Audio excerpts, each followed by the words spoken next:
And then Michael came in.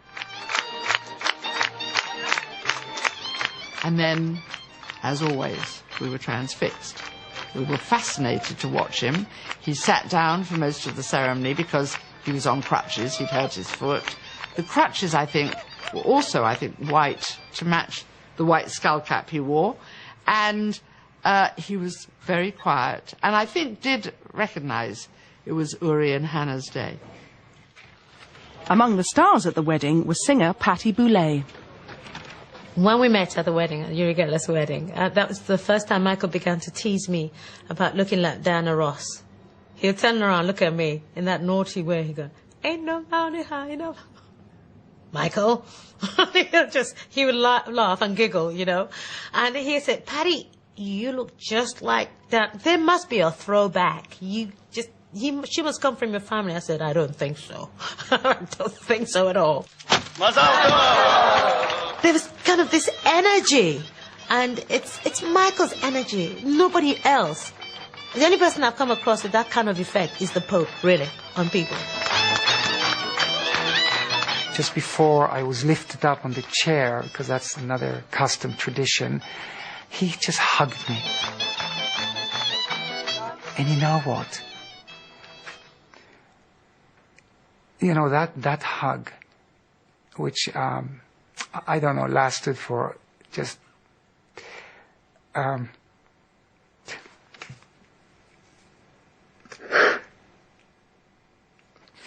sorry.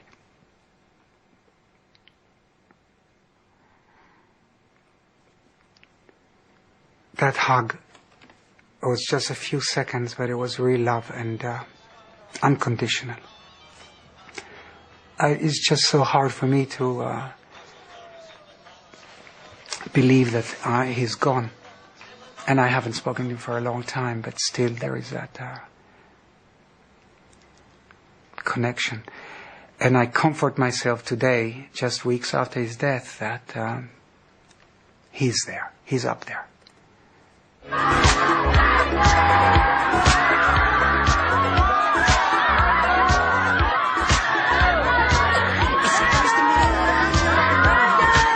During the same trip to England, Michael attended a book launch. Uri had published letters he'd exchanged with his friend Rabbi Shmuley Boteach. I wrote a book with Rabbi Shmuley Boteach called The Rabbi and the Psychic. Very, very sensitive, powerful book. It actually started with me writing letters to Shmuley. He wrote back letters to me, and they were so profoundly deep and spiritual and sensitive and revealing that we decided, hey, let's create a book out of the letters because it could help a lot of people. So the book launch was scheduled in England, and Michael agreed to come and help us promote it. It was amazing. The day after the book launch, Michael made his way to the Oxford University Union. He'd been invited to make a speech about the importance of good parenting and to launch a new children's charity, which he'd set up with his rabbi friend.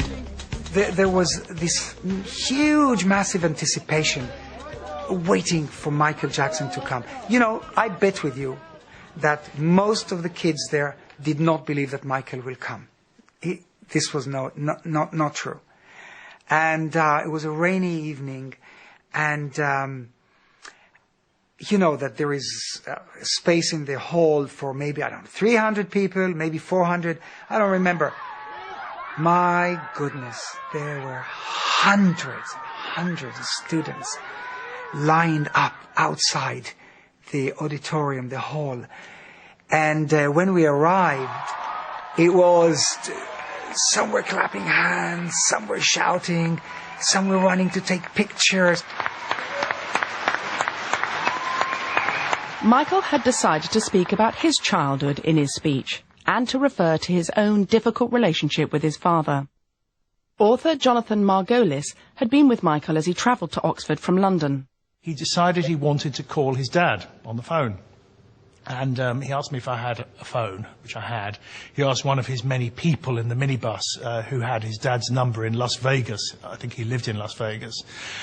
dialed him, and there was this extraordinary conversation, of which, of course, I only heard one side, which was just sort of, "Oh, hi, Dad, I'm in England. I'm going to address the students at Oxford University, and I'm going to talk about you. But it's okay, it's in a very positive light, nothing to worry about."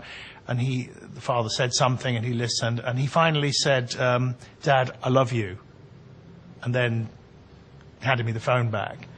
And he kind of looked out the window at the traffic on the M40 and said, "You know, I don't think I've ever said that to him before." At one stage of his speech about his father and forgiving his father, he broke down and cried. It was just maybe 30 seconds to a minute, but it was real. It was genuine.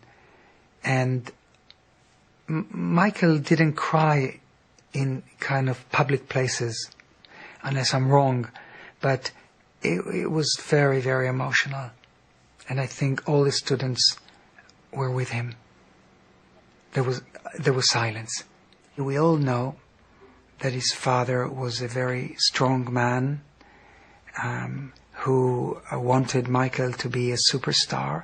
And we all read the times when Michael stood by a window, 5 years old, 6 years old, saw other children play baseball, basketball, and then he was probably dragged back into the room to rehearse and practice and sing. So he lost his childhood. He rocks with the treetop all day long. Happy mama that's singing his song.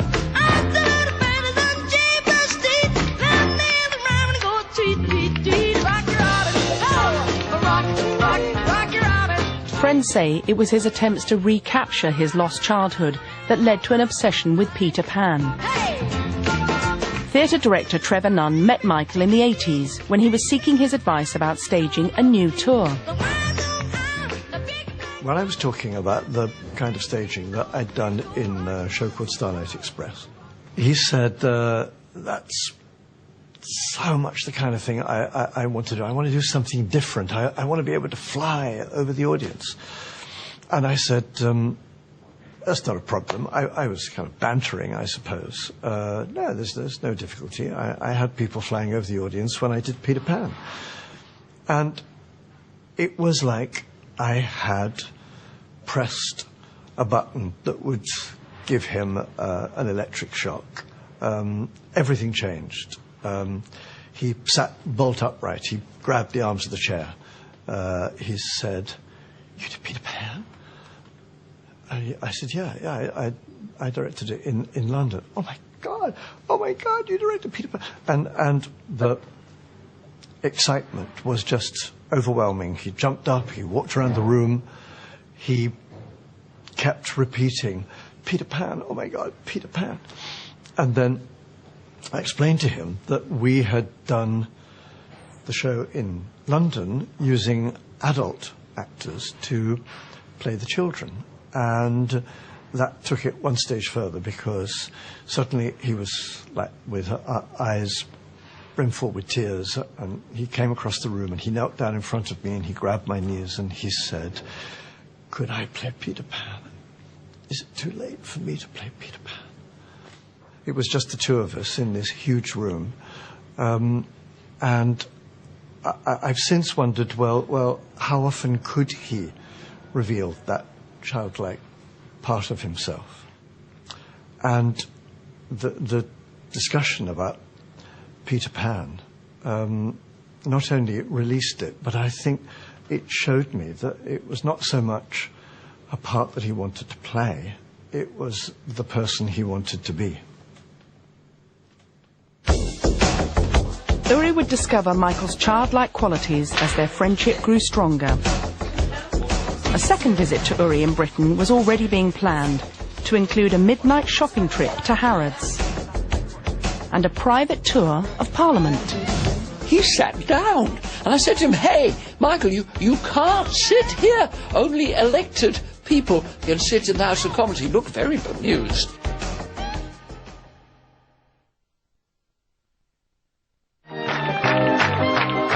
After Michael Jackson's appearance as best man at Uri's wedding in 2001, the friendship between the pair went from strength to strength.